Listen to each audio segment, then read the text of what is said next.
बाबा रामदेवजी महाराजना चरण में कोटि कोटि साष्टांग दंडवत प्रणाम करी बे शब्द बोलवा माटे प्रेराऊं छुं। अहींया उपस्थित स्टेज पर संतों ने प्रथम वंदन करूँ छुं, हृदयपूर्वक प्रेम थी आवकारूं छुं। त्यारबाद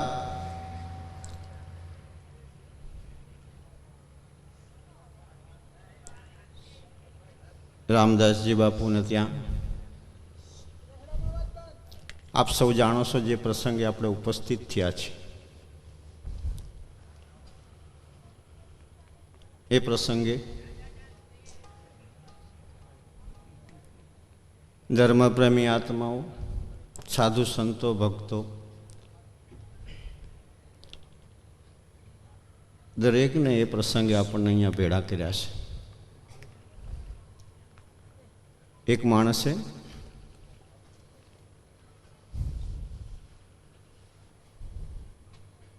बाधा राखी भगवाननी, सवा महीनानी। भगवाने काम न कर्युं, दीवा बत्ती धूप बधुं एने बंद कर दीधुं। भगवान उपर ही पोते एटलो खीजाणो, रोषे भराणो। साधु संतो आपणा माटे जे वातुं लाव्या छे, जे समजण लाव्या छे, बहु अमूल्य वस्तु छे। एने समझनार दुनिया में जे गुरुमुखी आत्माओं होय छे एवा कोई कोई पुरुषो जे वातनी नोंध लेता हशे। आवुं बधुं युगोथी चाली रह्युं छे। एक संत त्यांथी निकळ्या, जो ए अंधारे बैठो तो क्या तू अंधारे बैठो, दीवाबत्ती नहीं कर्या?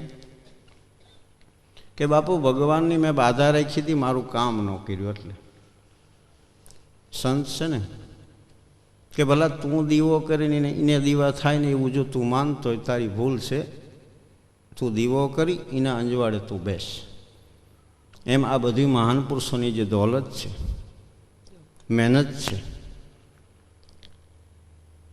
आ बधा दीवा कहेवाय। आवा जे प्रसंगो छे, धर्मना जे प्रसंगो छे, आपणे एकठा करी महान पुरुषोए जे परंपरा बांधी छे ए परंपरानी यादी करावी आपणे आपणा वतन तरफ, स्वस्वरूपनी प्राप्ति तरफ, आत्माना दीदार तरफ, मोक्ष गणो, मुक्ति गणो, जीवन धन्य बनावा माटे, कल्याणकारी बनावा माटे अनंत पुरुषोए आ पृथ्वी में जे मेहनत लीधी छे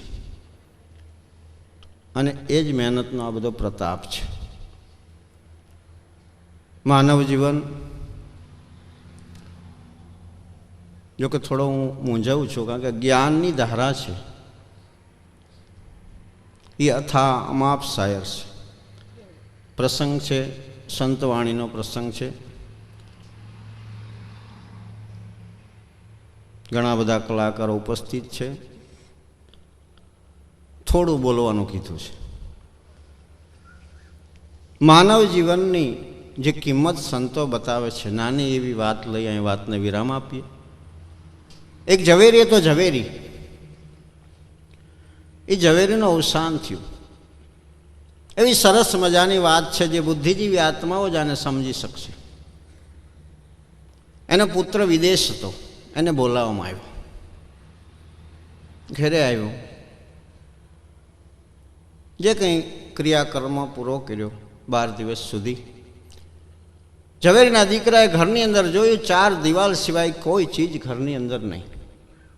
पोते विचार कर्यो, मारो बाप झवेरी हतो अने घरनी अंदर कोई संपत्ति नहीं, आ शुं कहेवाय?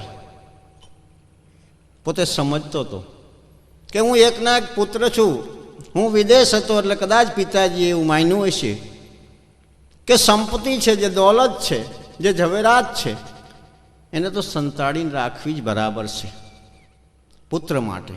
એટલે કદાચ મારા પિતાએ ક્યાંય જમીનની અંદર મારા માટે સંપત્તિ ઝવેરાત દાટી જ હોવી જોઈએ, કારણ કે પોતે ઝવેરી હતા તો હાવ ઘર ખાલી તો હોઈ શકે નહીં। બહુ વિચાર કરતા કરતા કરતા એકવાર એ વિચાર સબળ બની ગયો। એને રાત્રિના સમયે એક ઘરની અંદર ખોદવાનું ચાલુ કર્યું। 3 ફૂટ જ્યાં ખાડો થયો, કપડાની એક ચીંથરી મળી. ચીંથરી ખોલીને જોયું, સરસ મજાની કાચની એક ઠેરી હતી, રંગબેરંગી સરસ મજાની. ખુશ થઈ ગયો કે મને ખબર જ હતી કે મારો બાપ ઝવેરી છે, મારા માટે કોઈના કોઈ મિલકત તો દાટીને ગયો જ છે. ખૂબ ખુશી થયો. ઉમંગભેર ઝવેરી બજારમાં એ લઈને ગયો. શેઠની દુકાને જઈને કીધું કે શેઠ, મારા ઝવેરાત વેચવીશ. કે લાવજો. એ કાપડની ચીથરી ખોલીને જોયું કે ભલા આ તો કાચની ઠેરી છે.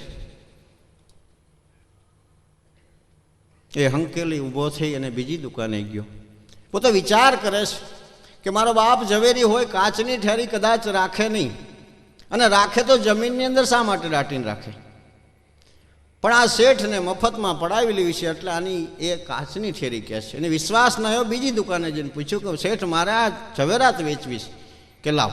ખોલીને જોયું કે ભલા આ તો કાચની ઠેરી છે. ઓહો! કે જગતની અંદર બધા જે વેપારી છે, જે ઝવેરી છે, આવા જુઠ્ઠા જ છે. કે ઝવેરીનું ઘર છે, હું ઝવેરીનો દીકરો છું, જમીનની અંદર દાટેલી ઝવેરાત છે. આ લોકોને એમ કે આ છોકરાને ખબર પડતી નથી. ત્રીજી દુકાને ગયો કે શેઠ, મારે ઝવેરાત વેચવીશ. કે લાવ. ખોલીને જોયું કે ભલા આ તો કાચની ઠેરી છે. સામે એક શેઠ બેઠા હતા. શેઠે જોયું કોઈ બજારની અંદર કોઈ ગરાક ઝવેરાત વેચવા આવ્યો છે. એને સામેથી બોલાવે છોકરા કે બેટા તારે શું કામ છે? કે શેઠ, મારે ઝવેરાત વેચવીશ. કે લાવ. ખોલીને જોયું તો બધા શું કહે છે? કે બધા શેઠ એમ કહે છે કે આ તો કાચની ઠેરી છે. જો આ સંતોનો મહિમા છે. ઝવેરીએ વિચાર કર્યો કે એમની વાત સાચી છે. એ કાચની ઠેરી શા માટે કહે છે કે એટલી ઝવેરાત તારી કિંમતી છે કે એટલી દોલત એમની પાસે નથી. પણ એક કામ કરતો, તારે જીવનમાં લગ્ન કરવા છે, મકાન જોઈ છે, જે ભૌતિક સાધનો વસાવા છે, એના માટે જ તારે જરૂર છે સંપત્તિ. તું મારી દુકાને નોકરીએ રહી જા. આ મારી તિજોરીની અંદર, લોકરની અંદર તારા હાથે આ ઝવેરાત મૂકી દે અને ચાવી તારા ઘરે લઈ જા, હું તને પગાર આપી દઉં. અતિ ખુશી થયો કે આવું તો કોણ કરી આપે? ઝવેરાત અકબંધ રહે અને પોતાને પગાર મળે ને જે જોઈ સંપત્તિ તું લઈ જા. 12 વર્ષ સુધી શેઠે બાજુમાં બેસાડ્યો. બધી ઝવેરાતની કરામતીને શીખડાવી દીધી. 12 વર્ષે શેઠે બોલ્યા, બેટા, કે આજ મારી પાસે અમૂલ્ય અને અપાર દોલત ભેળી થઈ છે.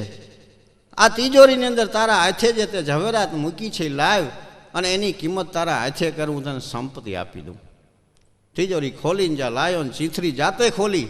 તરત પોતે બોલ્યો કે શેઠ, આ તો કાચની ઠેરી છે. કે જો કાચની ઠેરી છે, સત્ય છે. પણ બધાએ કીધું ને કાચની ઠેરી. જો મેં કીધું હોત તો તું ધનવાન ન બનત. હવે તું ઝવેરી પૂરો થઈ ગયો છું. તારી 7 પેઢી સુધી આ દોલત ખૂટશે નહીં.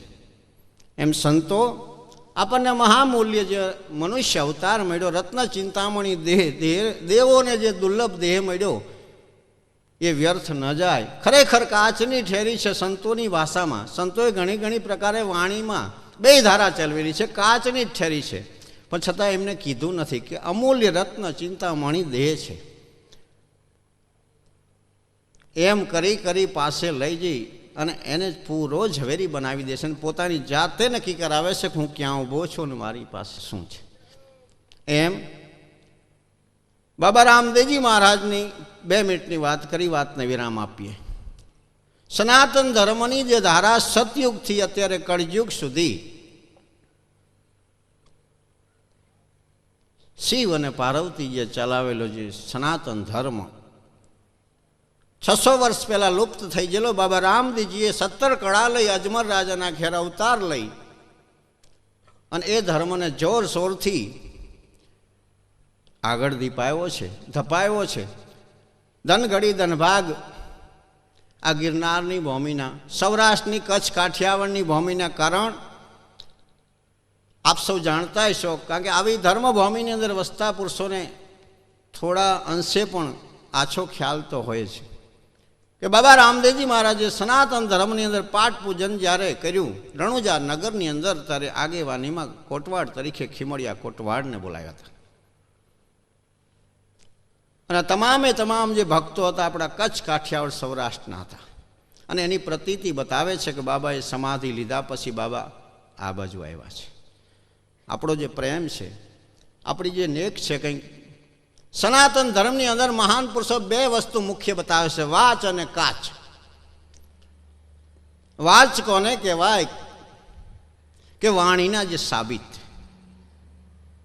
સંતો એમ બતાવે, બોલે કોઈ પણ મનુષ્ય જો બોલો તો બોલો એટલું પાલન કરો, અને પાલન ન કરો તો જે પાલન કરવાની તાકાત હોય એટલું જ બોલો. બેમાંથી જે સરળ પડે. વાચ અને કાચ. કાચ એટલે જે કર્મ ઇન્દ્રિય છે એને કાચ કહે છે. આ બેના જે સાબિત રહ્યા એ સતયુગથી અત્યાર સુધીમાં એ પુરુષો આડાબીડ બન્યા છે, એ પુરુષો મહાન બન્યા છે, ધર્મના સ્તંભરૂપી એ પુરુષો બન્યા છે.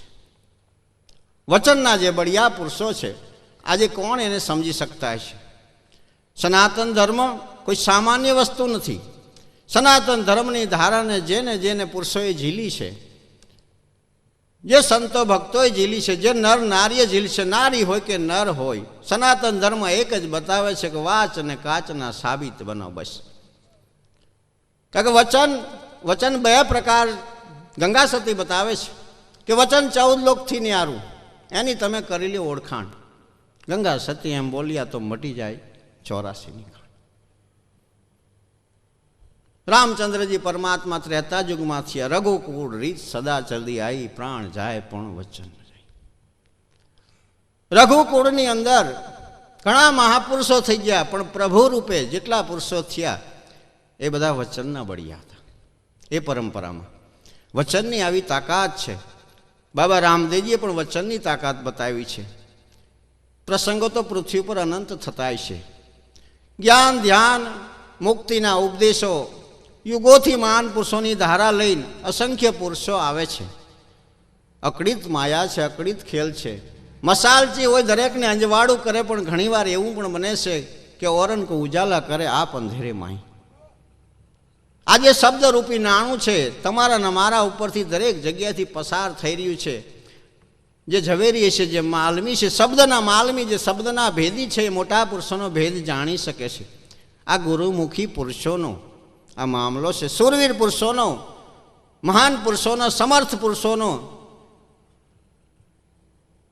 આવા પુરુષોના ખેલ છે.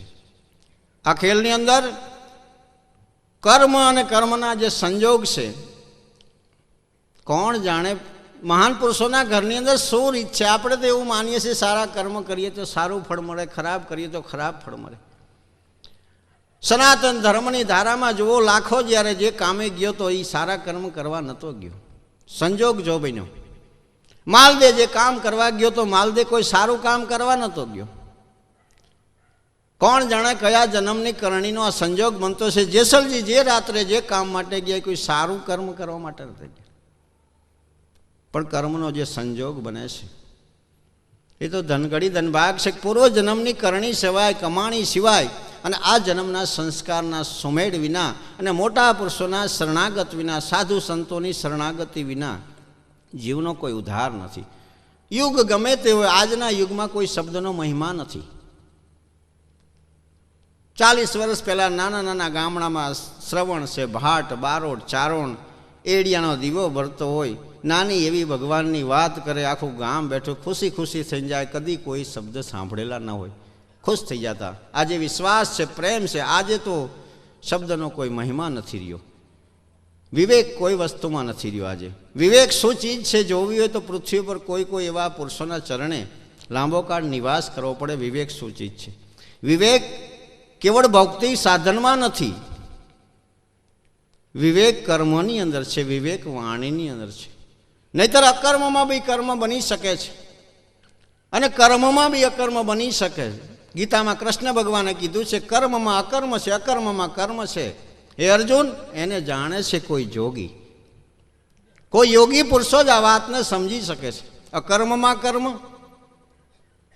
કૃષ્ણ ભગવાન જ્યારે આવી વાત કરે છે, ગરુડ ભગવાન સાંભળે છે કે આવી શું વાત છે કે હા ગરુડ, આવી કર્મની ગતિ અકડી જ છે કે પ્રભુ કર્મ તો તમારા બનાવેલા છે ને, કે કર્મ ભલે મારા બનાવેલા હોય, પણ જ્યારે સ્વયં મારા હાથમાં દોર હતો ત્યારે મને ખ્યાલ રહેતો, હવે ક્યારેક ક્યારેક મને બી ખ્યાલ નથી રહેતો, મેં દોર છૂટો આપી દીધો છે.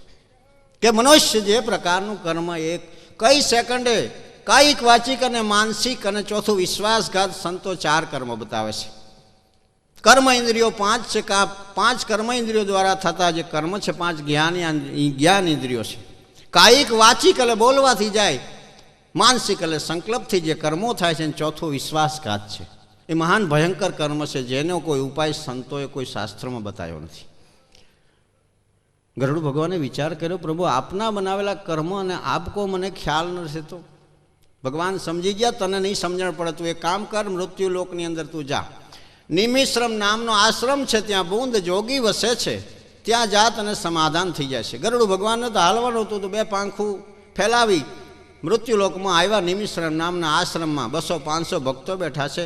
બુંદ જોગી આસન પર બેઠા બેઠા જ્ઞાન કરે છે. ગરુડ ભગવાન મનુષ્ય રૂપ ધારણ કરી આત્માઓની વચ્ચે બેસી ગયા.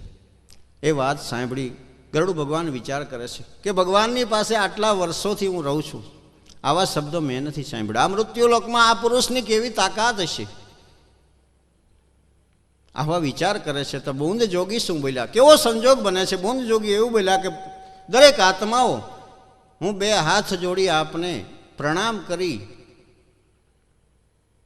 અને આ મૃત્યુલોકમાંથી વિદાય માગું છું. પરમાત્માના દરબારમાંથી મારે તેડું આવ્યું છે, મારે દેહ છોડવાનો સમય આવી ગયો. હવે પછી કોઈ જ્ઞાન સત્સંગ માટે આશ્રમમાં આવતા નહીં. દરેક આત્મા અશ્રુધારા વહેતી થઈ રુદન કરવા લાગ્યા. ગરુડ ભગવાન બેઠા બેઠા વિચાર પલટી ગયો. ગરુડ ભગવાને વિચાર કર્યો, આવા મહાન પુરુષો સૃષ્ટિ ઉપરથી જતા રહે તો આત્માઓનું શું થાય? તો મારી અંદર તો એ શક્તિ છે, હું ગમે લોકની અંદર જઈ આ બુંદ જોગીનું મૃત્યુ છે, હું એને બાદ કરાવી દઉં.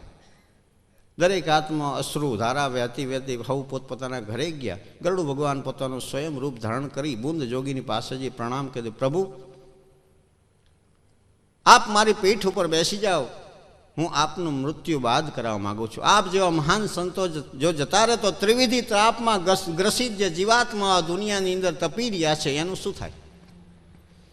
બુંદ જોગી ધ્યાન કરીને સમજી ગયા, કારણ કે તો જાણતા હતા, જેમને અગાઉથી જ કહી દીધું હતું, પરમાત્માના દરબારથી મારે તેડું આવી ગયું છે, કે જેવી પરમાત્માની ઈચ્છા. એ ગરુડ ભગવાનની પીઠ ઉપર બિરાજે છે. ગરુડ ભગવાન 3 લોકમાં જાય છે. વિષ્ણુ ભગવાનને ના પડી કે આની વ્યવસ્થા વિધાતા કરે છે, તારે ત્યાં જવું પડશે. સમય થોડો હતો.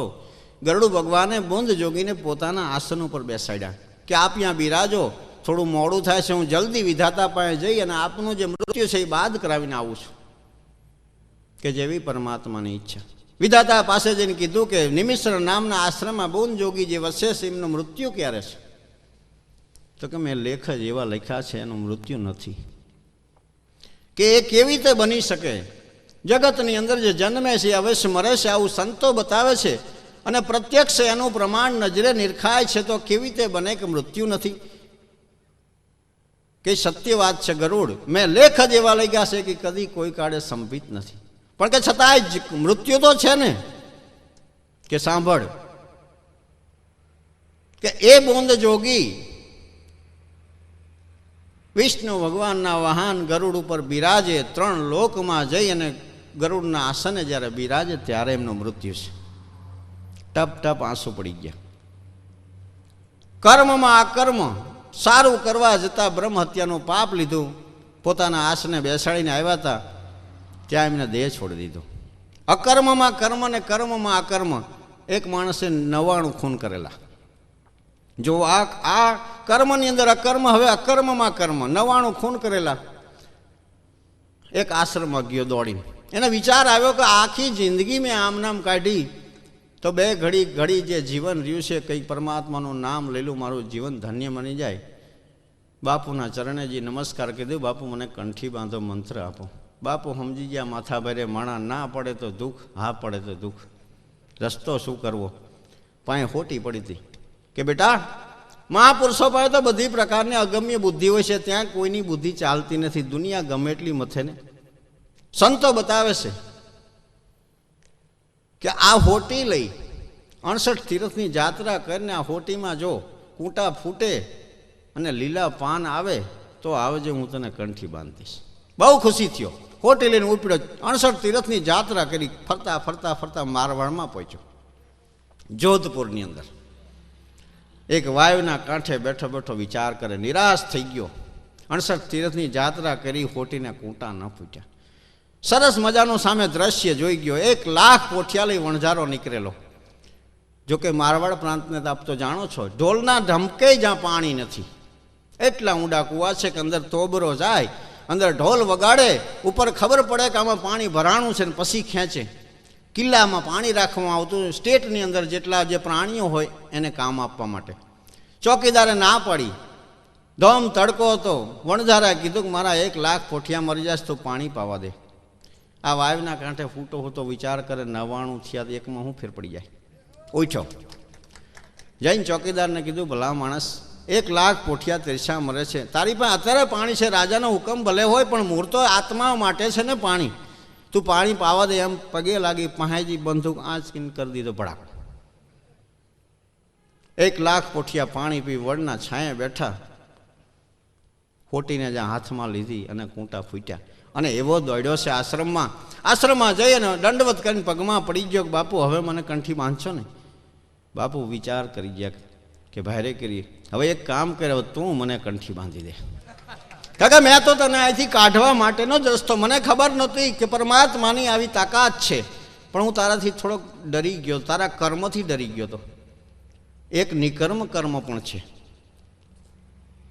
એક નરનારી એને સાધુને જમાડી અને જમવાનું વ્રત રાખ્યું. ઘણો સમય થઈ ગયો.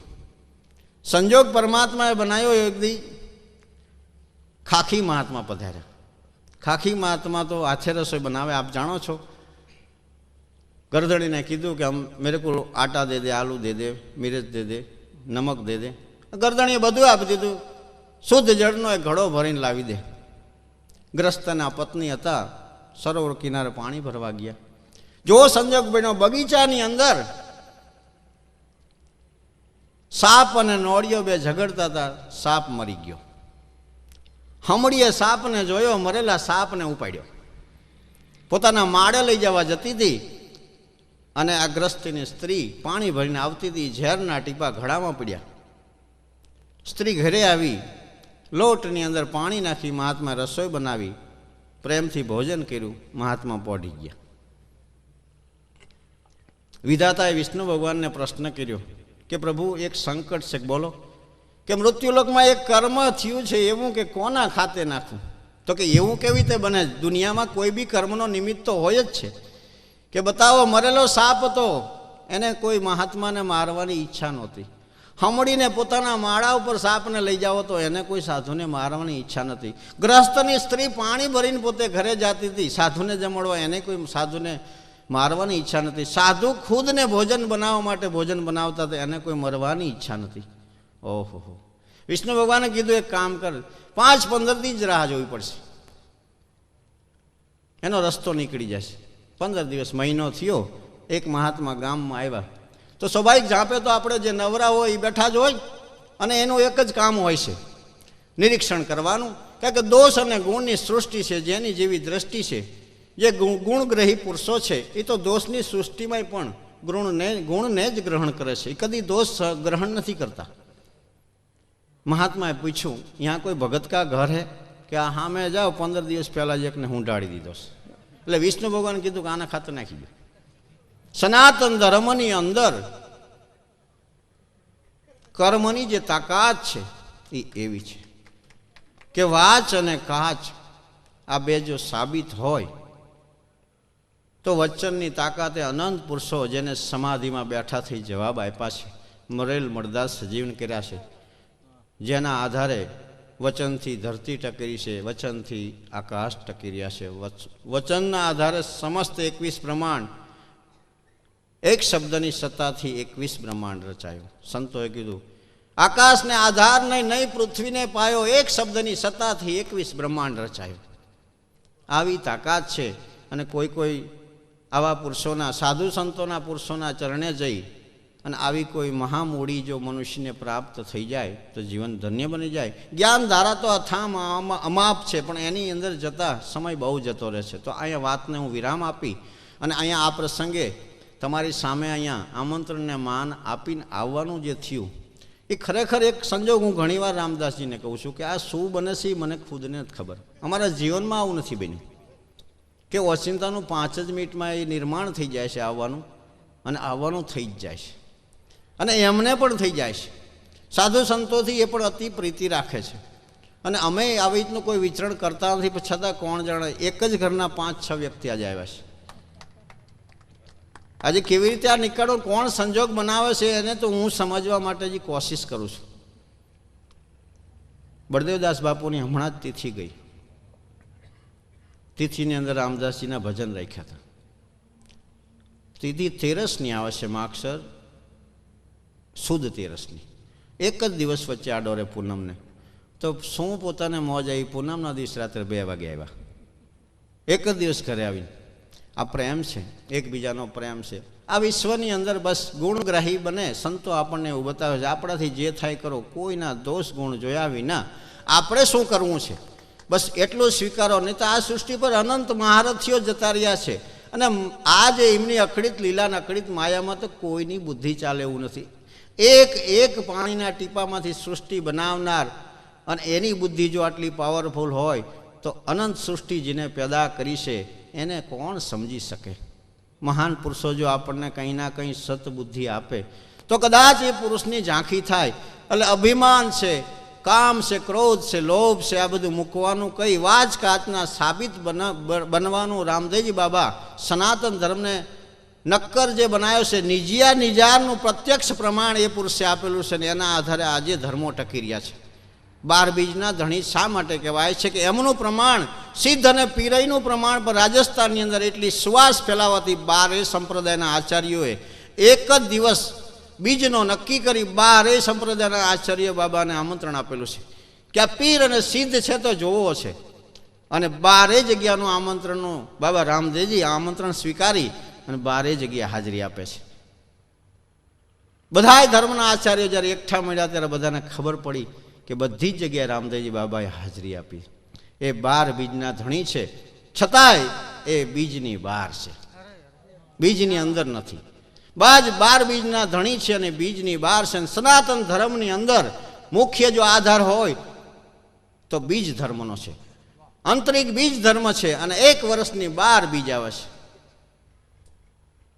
અને એ 12 બીજનો મહિમા પણ એ અમૂલ્ય છે. અને મોટા પુરુષો એ ધારાને સમજતા છે. એ શું કરી ગયા છે, નિર્વિકારી વાસના રહિત પુરુષોનો એ મામલો છે. એને કોઈ મોટા પુરુષો જ જાણે છે. સત્ય સનાતન ધર્મ નકોર છે, એની અંદર બાલવા પોલાણ નથી. એક બાલવા એમાં બાલ સમાય એવી જગ્યા નથી. બાકી તો જેની જેવી ગતિ, જેવી મતિ અને જેવા જેને પુરુષ મળ્યા હોય એ પ્રમાણે એને ધન સંપત્તિ પ્રાપ્ત થાય. પણ આપણા દોષ છે, આપણા ખુદના. આંખ જેમ બધાને જોઈ શકે પણ આંખમાં કરવું પડે તો ન જોઈ શકે, એમ બધાએ પુરુષો કીધું. કબીર સાહેબે પણ કીધું ને કે બુરા ઢૂંઢન મેં ચલા, બુરા ન મિલ્યા કોઈ. એમ પોતાને શું કરવું છે એ જ એને ધ્યાન રાખવાનું છે કે મારી અંદર એવી શું ખામી છે કે સંતો બ્રહ્મની સૃષ્ટિ બતાવે છે કે બ્રહ્મ વિના અણુ માત્ર જગ્યા ખાલી નથી, તો મને કેમ આ સૃષ્ટિ આવી ભાસે છે. તારે જો દીદાર કરવા છે, સાહેબે કીધું અલગ પુરુષ કી આરસી, અલગ પુરુષના દીદાર કરવા છે આરસી લરીશો તો સંત પુરુષ કી દે, બીજું કંઈ છે નહીં. અલગ પુરુષના દીદાર જે લેખામાં ના આવે, અવિનાશી પુરુષ છે જેનો નાશ નહીં, અમર છે જેનો કોઈ દી મરણ નથી, અજર છે જેની કોઈ દી જરા આવવાની શક્યતા નથી. આવો જે પુરુષ છે તારે લખવો છે. અલગ પુરુષ કી આરસી તો સંત પુરુષ કી દે, અલગ को जो तू लिखना चाहे तो उन्हीं को लिख ले. સાધુ સંતો વિના, એમના શરણ વિના પરમાત્માનું પ્રગટ સ્વરૂપ તો વિશ્વમાં ક્યાંય નથી. કારણ કે સ્વરૂપથી રહિત છે, ત્રિગુણાતીત છે, શબ્દાતીત છે, અક્ષરાતીત છે. પરા પશ્ચંતી મધ્ય અને વૈખરી 4 ભૌમિકાથી અલગ છે. જાગ્રત સ્વપ્ન સસોપતિ ને તુરિયા 4 અવસ્થાથી પણ અલગ છે. તો એમનું પ્રગટ સ્વરૂપ તો સાધુ સંતો છે. પણ આપણને એ પ્રકારની પૂર્વજન્મના કોઈ ઘણા જન્મના શુભ સંચિત કર્મે કરીને આપણને એવો સંજોગ મળી જાય તો આપણું જીવન ધન્ય બની જાય. અને ધન્ય બનાવવા આજે આપણે એકઠા થયા છીએ. અને કલાકારોને એવી વાત કરીએ કે અહીં સાધુ સંતોની ઉપસ્થિતિમાં એવા મહાપુરુષોની એવા શબ્દોની લહેરને એવી ભજન જમાવો કે સંભારણો લઈ જીવનમાં એક ગૂંજ થઈ જાય, જેમ ભમરી કીટકો પ્રાણ હરે જબ આપ સમાન કરી કે ઉડાવે, એસો એલમ કોણ મિલ્યો જો કોટી ઉપાય કીટ ન થવે। દુનિયાની અંદર એવો કોઈ એલમ નથી, ભમરી કીટકો પ્રાણ હરે એ ઈયળના ઉપર ડંખ મારે ને એવો ભય અને ગુંજારીના મગજમાં ઘાલી દેશે, ખુદ ઈયળનું ભાન ભૂલીને ભમરી થઈ જાય છે। ભમરી કીટકો પ્રાણ હરે જબ આપ સમાન કરી કે ઉડાવે, એસો એલમ કોણ મિલ્યો કોટી ઉપાય કીટ ન થાવે। દુનિયામાં કોઈ ઉપાય નથી કે પછીને મનુષ્ય જન્મ ધારણ કરવો પડે, 84 લક્ષની અંદર ભટકવું પડે। તો એવી પ્રકારનો ગુંજરાવ દરેકની અંદર આવી જાય એવું કલાકારને આપણે વિનંતી કરી અને સંતવાણી લઈ સ્ટેજ ઉપર આવે। બોલો સદગુરુ દ્વારિકાધીશ નકલંકી નાથ કી, બજરંગી બાલા કી, 4 ધામ કી, થોડું જોરથી જ્યાં તો બોલો, 4 સંપ્રદાય કી, 7 અખાડા કી, 52 द्वारा की, अनंत कोटि विष्णु राम राम ते राम की, ज्ञानी ध्यानी की, स्थानी मकानी की, कुठारी भंडारी की, नागार निर्वाणी की, गुपत प्रगट की, नवनाथ 84 सिद्ध की, अपने अपना गुरु महाराज की, अखंडानंद की। તમારે જયા જોઈને કોક દી આવજો અમારી બાજુ, ગામમાં ખાટલામાં હું તો નેઠો પડી જાય। अखंडानंद की, हरि गुरु संत की, सर्व संतन की, सनातन धर्म की, सत कबीर साहेब की, सवाराम बापा की, बड़देवदास महाराज की, आज के आनंद की, जय जय सीताराम। प्रभना पीर दत्त महाराज की। गिरनार नी छाया में से